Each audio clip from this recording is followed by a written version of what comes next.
Ensuite, il y a Maman Olive et Papa Matou Samuel. Après les obsèques, il y a frère Matou Samuel. Ensuite, il y a dispersion, il y a moi Sinae. Au juste Nini et Salami après l'obsèque.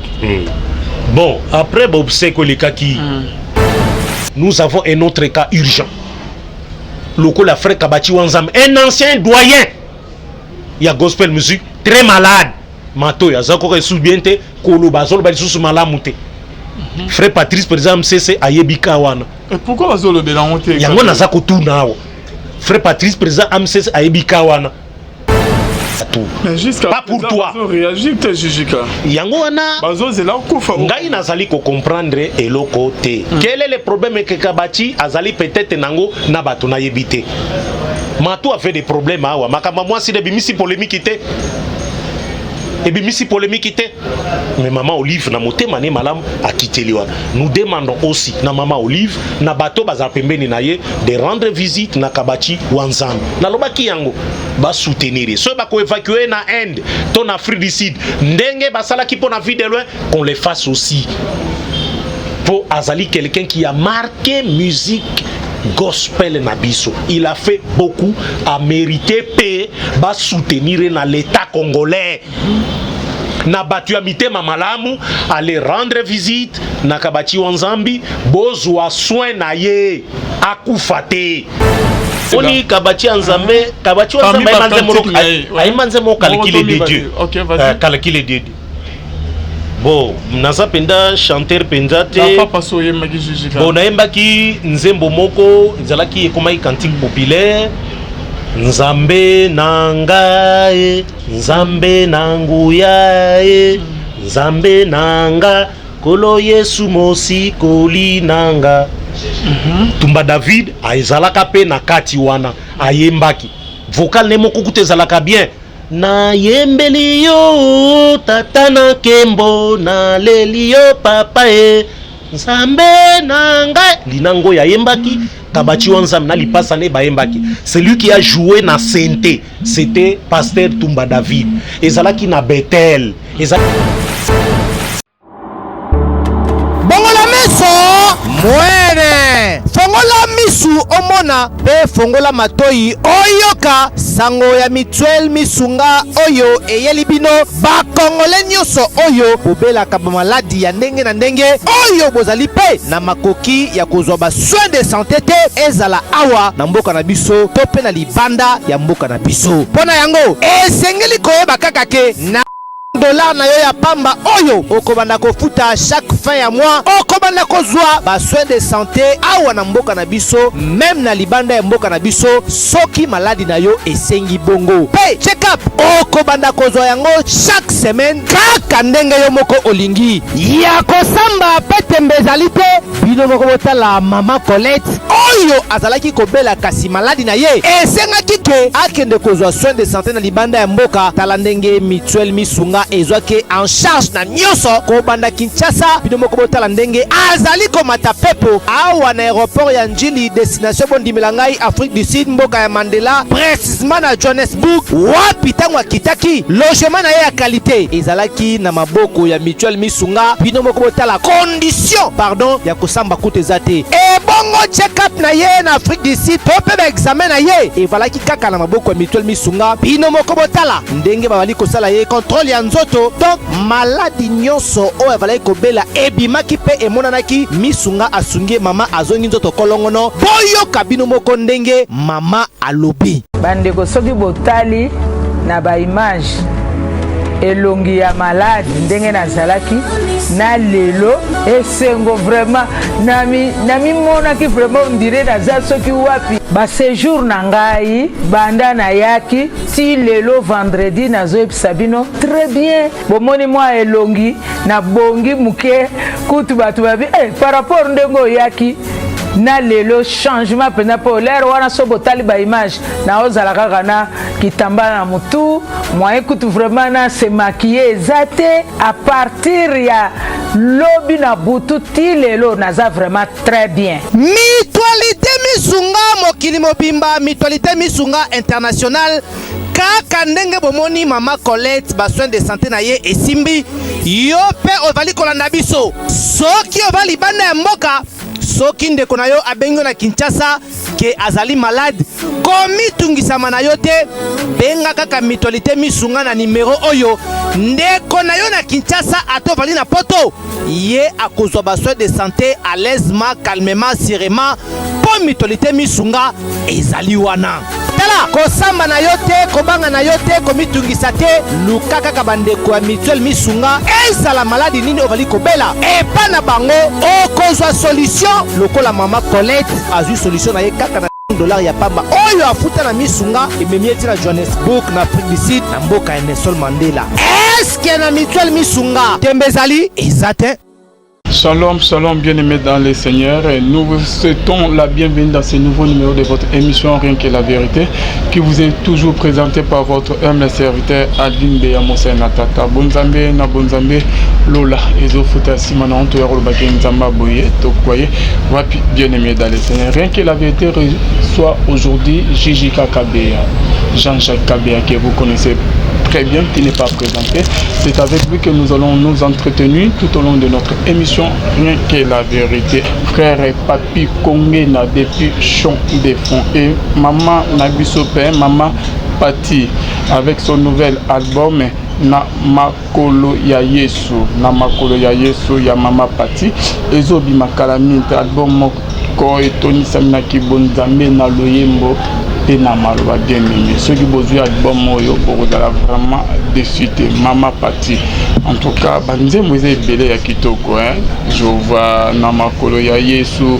Donc banze moise kitoko makasi to kolobela album tout à l'heure là avec Jijika Kabea. Un grand merci na pasteur Efeza Missia, la bouche autorisée de l'Éternel depuis Zérike na filo moko ya motema bibin c'est deux mots depuis on appelle na maman Gisèle Lokelo motema papa Emmanuel na Boston. Les frères papi Kongé dans l'homme de Simangolo depuis Champ des Fonds. Bonzambe na bonzambe Lola Ezo Futa Simana Antoyaro Bake Nzamba Boye Tokwaye Wapi et bien aimé dans les seigneurs. Vous êtes toujours connecté avant que tout solona Jijika Tokisaki bonzambe na maloba na Jijika bien aimé dans les seigneurs Oyaza Awa.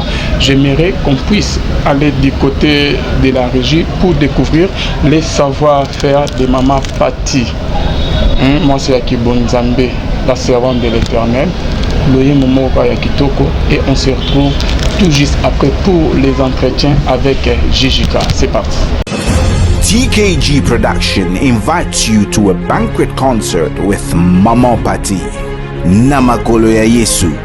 It's one of the most anticipated events this year. A concert, a prestigious dinner party. Come and join us on Saturday the 23rd of November 2019. A banquet concert with Mama Pati. Door open at 5 p.m. Food and drinks will be served between 6 and 8 p.m. Tickets £20, VIP £30, kids pay £5. Address Christ Apostolic Church Hall, 23 Highgate Road, Kentish Town, London, NW5 1JY. Guest singers Sister Nenette Wetu, Sister Nicole Mbele, Sister Giselle Matkalula, Sister Rose Bijou Ramirez, Sister Dina Kikala, Brother Alan Sabala, Academy of Worshippers, GLC Mothers Choir, and Kele 3 Group. A banquet concert with Mama Pati, hosted by Marceline Mido, Igwe, and Bienvenue Bobanza.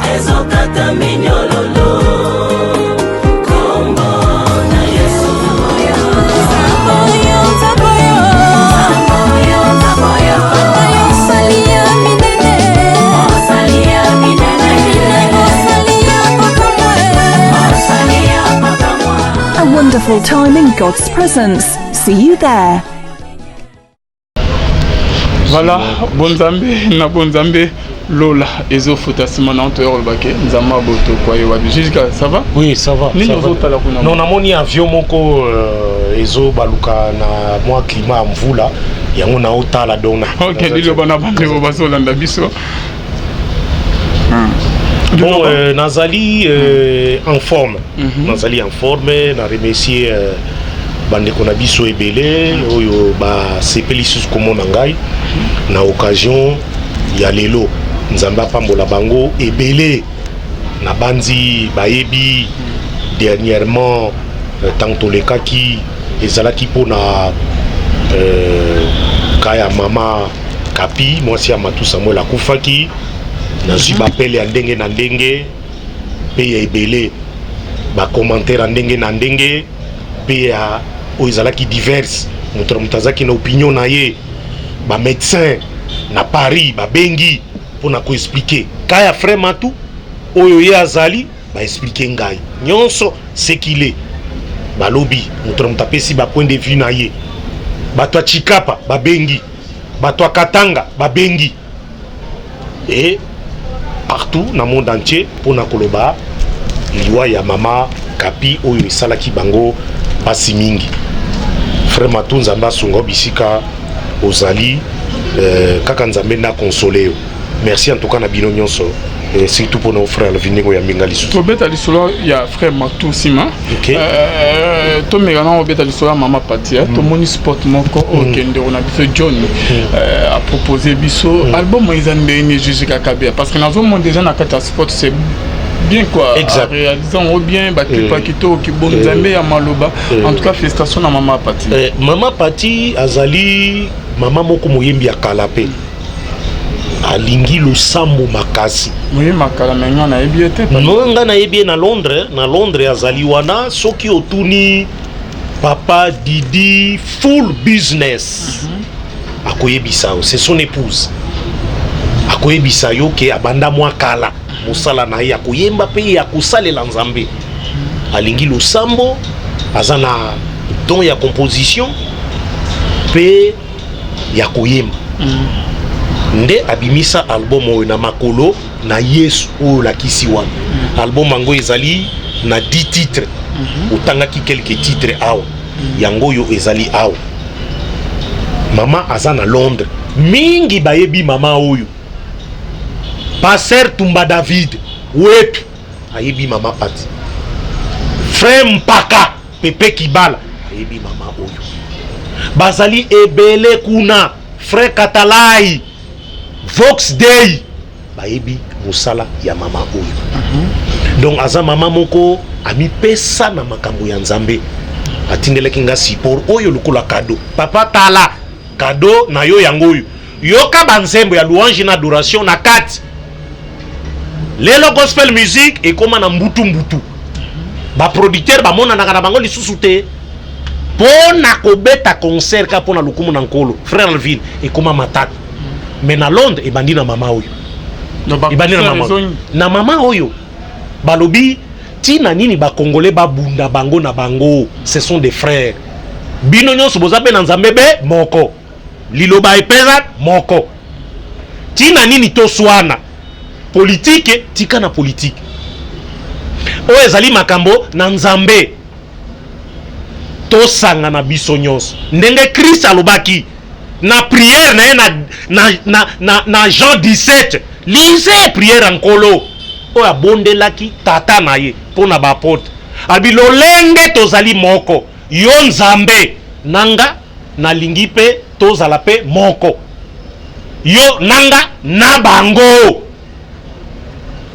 Yesu Christ azali moko la tête de l'église biso no tozali corps du Christ tozali corps yo soko zali lisapi ngata musuno kozala linzaka biso nyonso to former corps du Christ tozala bomoko to ba kokumisa pe Nzambe moko Christ o akufele biso ni kulusu mama Pati ayembi yango alobi le 23 oyo concert akafu pona ko remercier mosala nkolo asala biso pona kulusu to lakisaki tozali bomoko inutile to kabwana biso nyonso se na makolo ya Yesu biso nyonso to fuka mboka eza na mikakatano Alvine amsese oza komona olobi to kolobelango problème sur problème pourquoi toza ko évoluer te pourquoi eza ko marcher te pourquoi ba privilégier kaka na amsese nde baza komona makambo nde baza ko soutenir bango, mais les autres nyon sur ACC baza ko se retrouver te na MCC. Biso nyon na makola Christu to bondel. Pote et kende liboso. MCC Londres. Namoni yango très intéressant. Parce que tolobi na makolo ya Yesu nde alobi. C'est-à-dire eza forme moko ya ko s'humilier devant le Seigneur. Bible lobi très bien. Humiliez-vous sous la main puissante de l'Éternel et il vous élèvera au temps convenable. Kolo alobi yango, lui-même il a dit ça. Quiconque sera élevé sera abaissé. Quiconque va s'élever akolinga kotombwama bako kitisa. Mais oyo akomi kitisa akotombwama. Alobaki yango nini? Alobaki tanga pesa ki lisese. Soki oye na fête moko koole la koya liboso te. Ça c'est Jésus-Christ lui-même qui le dit. Oye liboso lobi okoki kokutana na esika na oye liboso baye koyebisa papa place on eza ya yote zonga na sima. Et Christ dit lui-même alobi ekosala soni otelemi na miso ya batu bazomono zozonga sima ekosala soni. Alobi soko oye na feti zala na sima tangu kolo fait comme papa na yo po vandi na sima Alvin mais ça na niveau note il y a une place pour toi devant abi ekosala lokumu otelemi na miso ya batu ba memio kiti no liboso yango. Alvin, je te dis la vérité au nom du Seigneur Jésus-Christ ngai na vivre ngo tout au long de ma vie. Na yaka na ba fête toujours na sima ba concert ba musicien chrétien na yaka toujours na sima na vandi bango mo papa jijika awa ta place c'est devant tango na telemi bo ba betelinga mabo pona nini na makolo na Yesu. Félicitations na maman Pati. Tout à fait. Bandembo ya bien maman beauté ya bon na pe bien maman. Ki bonzambe zo la kisama. Jijika zo lo abose ka lié vraiment bien. Likambote, likambote. Merci kama maman. Azaki pa nanga na CPL. Merci beaucoup maman. Likambote. La servante de Dieu maman Pati. Banze musu koto abakisi olo la chanza. Olo la chanza quand même bon, et ça chiluba, olo la chanza cheba. Maman Pati na concert oyo ya le 23 kobeta kuna, bomoni affiche, ba invité pe bazali wana. Toujours ba sœur en Christ o bayembi o babanga kanzambe balobi ba sangana lokola motomoko na makola Christ kote ba tombola mungongo. Ba la kisake nkolo biso na makolo na yo kaka nde tokozala lobiko oyo utaki na Golgotha. Ici alobi olo la chanza na chiluba na linga lelenko loba tanda loboko na yo. Ezali prière oyo ye asali pona ko exprimer que kolo loboko na yo ezala na bao nyonso bazali na bosenga na yo tanda loboko na yo na bapasi o ezali epa ya bato bazali na minyoko beaucoup sont en train de souffrir batie elikia na bango epai na yo nkolo movikisi tanda loboko na yo na République démocratique du Congo mboka et vivre tanda loboko na yo pote kimia ezala na London mobimba ezala na bana nyonso oyo ya Nzambe bazali na London City bisika nyonso bakoki ko se retrouver tanda loboko na yo kolo ba oyo bazali ko sambela yo na kondima ya solo avec la vraie foi oyo bayebi ko salisa bato mokolo ya concert ya samedi le 23 novembre wana tanda loboko na yo kolo pote ba mona bikamo bandima kozali les mêmes hier aujourd'hui et éternellement. Vraiment, merci beaucoup Gigi Rakabia. Message nyoko ba yasuka concernant album pe bandeko bazo zela maman Pati na concert et dans quand et kozala le 23 ezali le 23 ba détail baza komona na affiche le 23 oyo nde maman Pati na ba invité ne ba bengisi batu nyonso à Londres même aux environs aux à Paris aux à Bruxelles aux à eza na bamboka mususu aux na occasion ya kokoma kuna atako Brexit ezali déplace-toi ezali mokolo événement moko unique kaka moko wana na Londres adresse ba pesi kuna yaka tombola pe mongongo no elongo na maman Pati na ba invité na ye po na ko remercier nkolo na œuvre asali yango to biso nyonso na makolo ya Yesu bisika tozwaki lobiko na biso to fukama to tubela masumu na biso soki mabe ezali Nzambe alimbisa biso awa tozali na makolo na ye le 23 novembre biso nyonso na adresse bapesi Londres Mobimba événement unique kakawana pour na kokumisa nzambe Mama Pati akozala rendez-vous. Merci beaucoup Gigi Kabeya to na deuxième partie à émission. Merci na Mama Pati biso nyonso tout okozala wana problème ezate merci na bino nyonso tout bonzambe na bonzambe lola ezofuta sima na to ya olobake nzamba boy to croyez biso soit bien aimé dans le Seigneur. Bani deuxième partie il y a Nina biso affaire AMCC Kabachi Wanzambi. Visite, il y a Maman Olive et Matou Samuel. Après les obsèques, il y a frère Matou Samuel. Ensuite, il y a dispersion, il y a Moissinae. Au juste Nini et Salami après l'obsèque. Bon, après l'obsèque, les cas qui assez bien. Batubalanda qui yango. Nous, on était au loin. Oyebi, combien Batu Misusu qui était contre frère Matou na événement wana tant ba monaki biso tolobaki ba maloba oyo ba bimiselaki contre biso tozala ba commentaire na bangwawa na ba numéro ya ba téléphone pour ceux qui ont compris yango de travers. Mama Pati, Mama Kapi pardon, akufi ba kundie bobse keleki malamu et Maman Olive Lembe auto saluer na ONG et kendaki ko soutenir Matou et ça lelo komoko a bien pour na kopesa kimia na famille ya Matou na ya Mama Kapi il est qui très bien na bandi frère Matou a sepeli moto et bomani kimia ezala na bango bisika bazali na lobaki pona kaya Kabachi Wanzambi awa na belela kipe Maman Olive na Moïse Mbi ici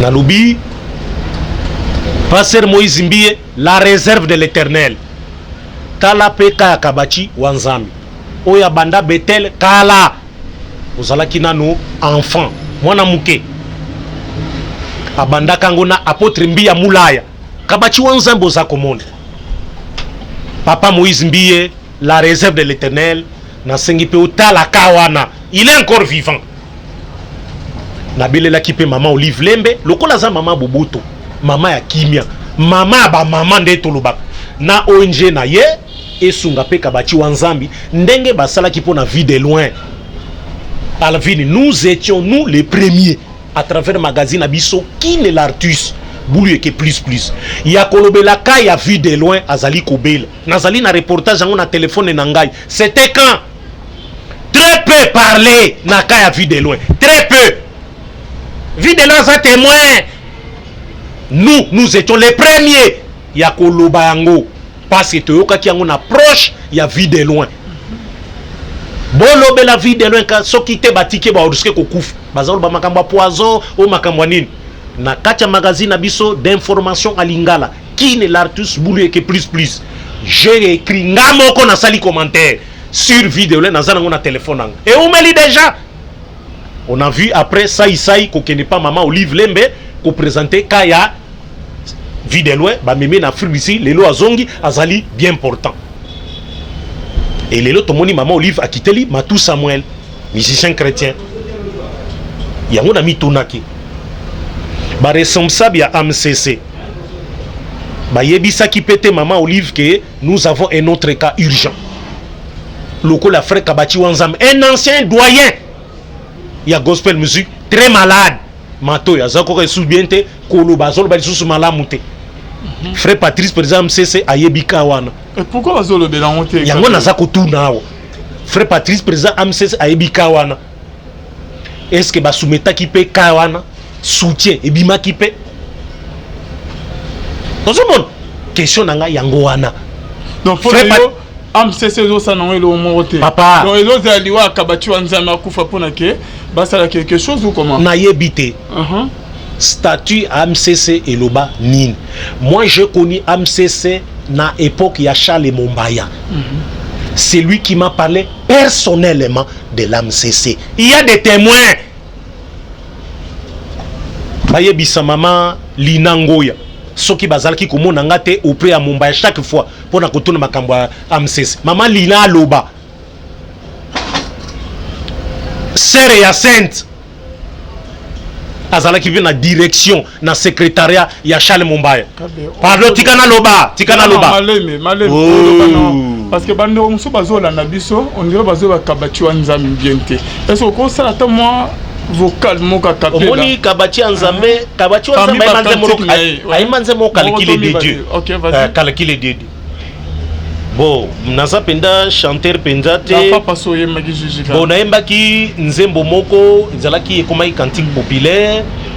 Nzambe nangae, nzambe nanguyae, nzambe nanga, kolo Yesu mosi koli nanga. Tumba David aizalaka pe na kati wana ayembaki. Vocal ne moko kutezalaka bien. Na yembeli yo tata na kembo na leli yo papa e nzambe nanga linango ya yembaki kabati wanzam na lipasa ne ba yembaki. Celui qui a joué na Sainte c'était pasteur Tumba David. Ezalaki na Bethel, ezalaki na occasion na séminaire moko apôtre Mbia Mula ya Pesaka na Bethel na yebite sur les années 1900 soko combien 1990 so 80 combien. Mais il faisait là-bas 94 tonnes. Nde enregistraka en même temps pendant qu'azalaki kobeta. Avant séminaire et ban, on a enregistré et comment kapé album ya kabati wanzam. Mingi ba ebinzembo wan. Ordinateur nanga po ekufi, et laptop nangai sinon nangai na nango oyoka yango. Non, problème te mama patia. Ezali wana na kati. Ozomon. Voilà kabati wanzam. Barenal bonke baya awa. Ba Jean-Louis Jaye baya kabati wanzambi mutazalaki ko animer ba campagne électorale na bango kabati wanzambe et avant Vox Day tambwe chicha na Bruxelles Katala ya na Londres mpaka pepe kibala mutazali ko landela pe malamu santé pe soutien ya frère kabati wanzambe.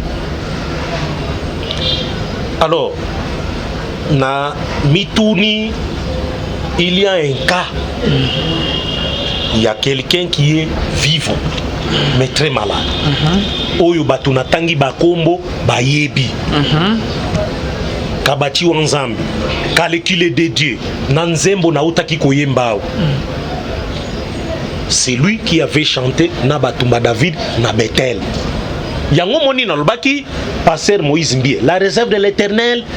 Tia loboko lokola onje na yope et ça la kaba action ya ko soutenir bato passe kaka ndenge Jacques Alobi na livre na ye la véritable religion, la vraie religion consiste à rendre visite aux malades, aux veuves, aux opprimés, aux orphelins. Vraie religion yangoa. Beaucoup prétendant connaître Dieu et même le servir bayebi yangote ba sali sakata babolate, ils ont l'argent nzambe apesa yo mbongo pour sali sabatu pas pour toi réagir te jijika yango wana bazozela okufa ngai nazali ko comprendre eloko te quel est le problème que kabati azali peut-être nango na batu na yebite matou a fait des problèmes awa makamba moi si de bimisi polémique te et bien, si polémique était, mais maman Olive na motema ne malam a quitté liwa. Nous demandons aussi na maman Olive na bateau bazapembeni na ye de rendre visite na kabati wanzam. Na lobaki yango ba soutenir. So ba ko évacuer na Inde, ton Afrique du Sud. Ndenge basala ki pona vie de loin qu'on les fasse aussi. Pour Azali quelqu'un qui a marqué musique gospel nabiso. Il a fait beaucoup à mériter paix, ba soutenir na l'état congolais.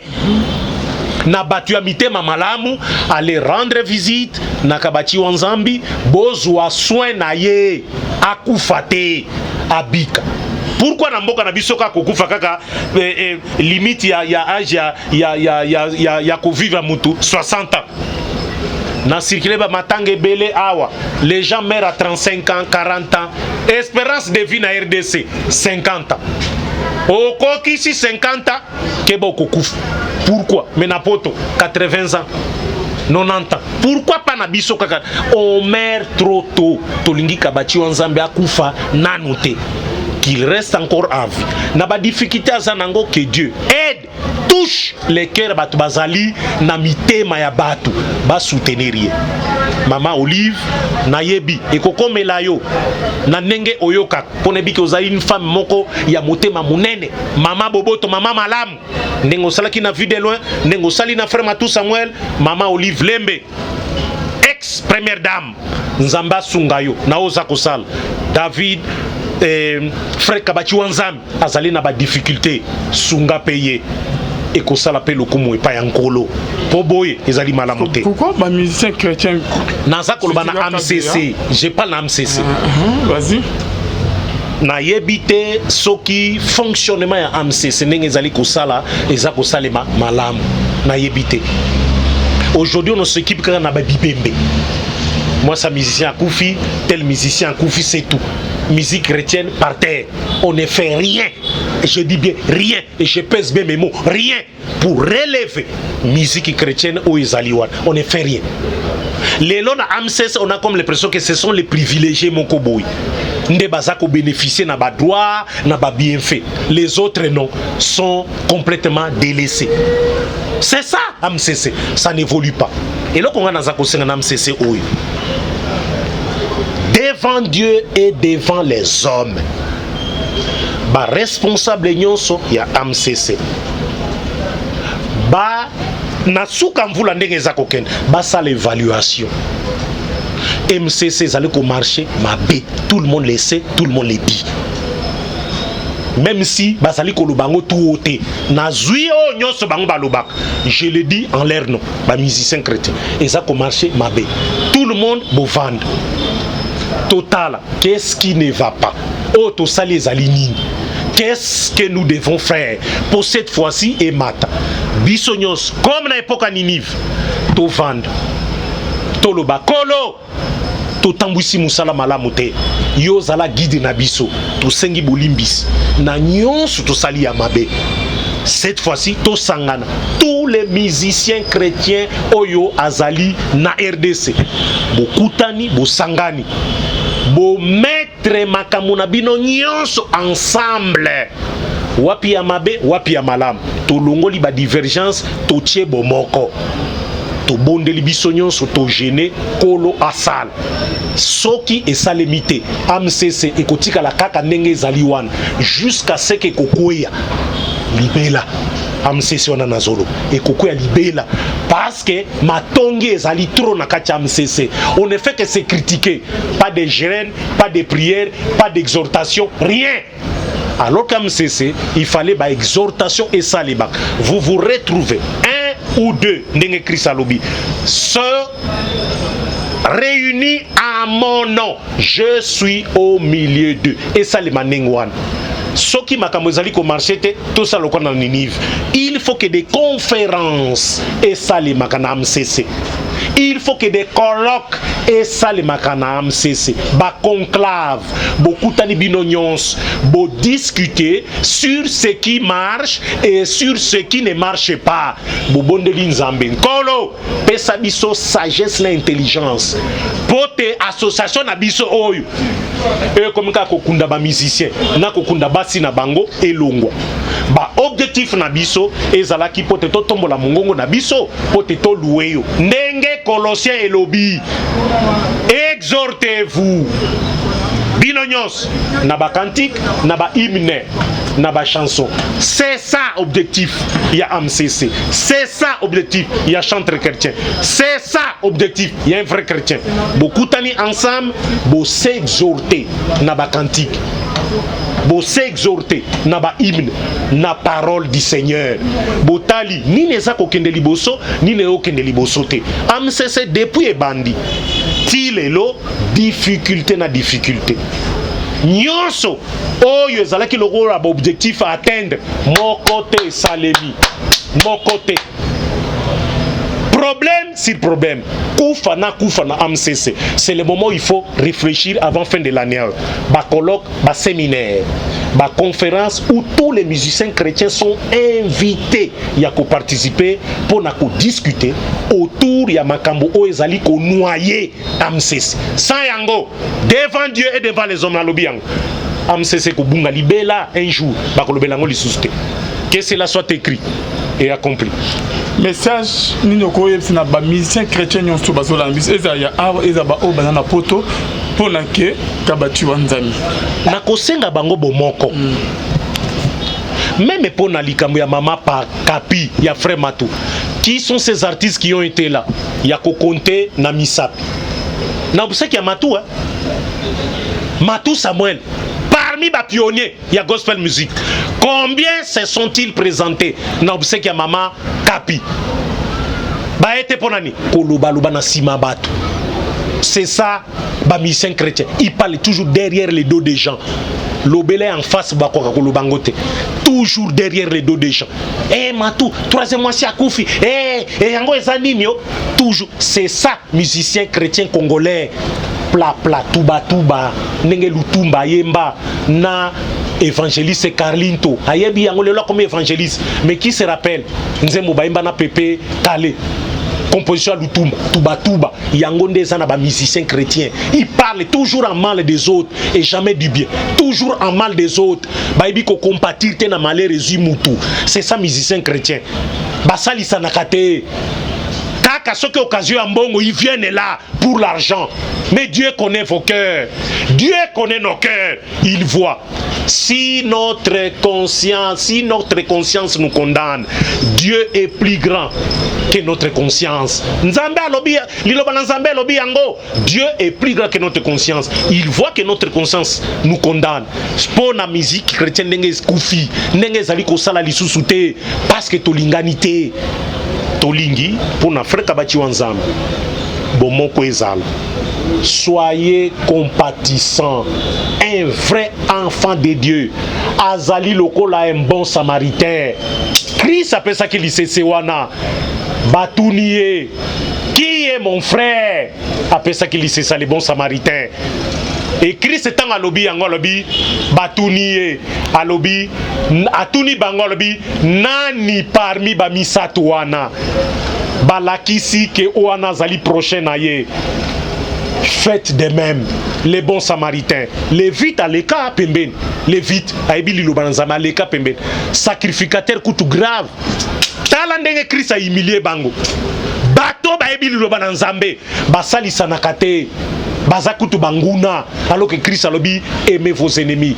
Priez pour ceux qui vous persécutent et vous maltraitent. Bonde la pona bango. Mais chrétien ebi angote. Chrétien lelo ya Congo un mauvais, un méchant.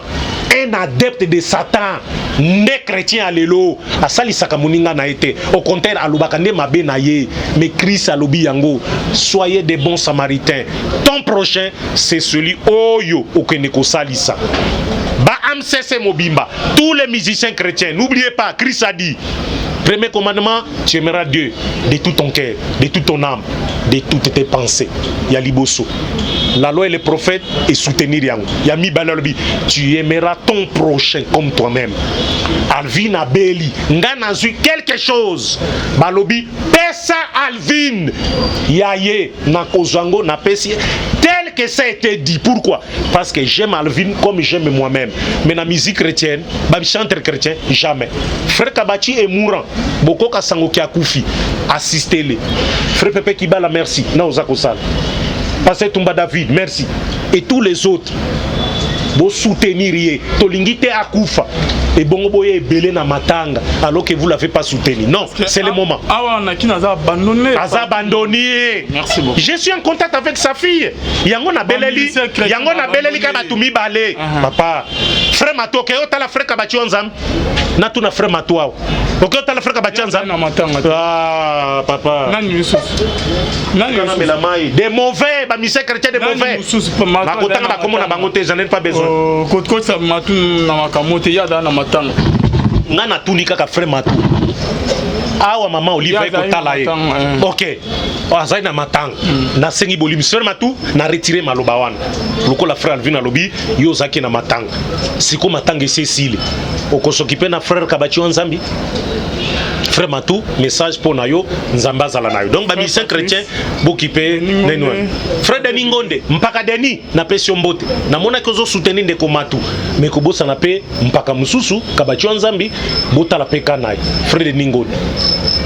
Merci jusqu'à vous. Mpaka malela yo pe ozalia on a Kinshasa na yoki oyaki o soutenir Matu ECG service chrétien la grâce mpaka moninga na yo Kabacha Nzambe azako bel Kala pe Dieu Antoine Katoto wana moto na biso Frère Antoine Katoto de tous les jours Nzamba zala na yo Pasteur Philippe Lubasu oyebi o soutenir frère Kabachi sala quelque chose avant Kouf soutenez Nzamba o pambola Bible. Merci Kabeya. C'est moi qui vous remercie. Numéro non et 097 plus 243 85 152 79 31.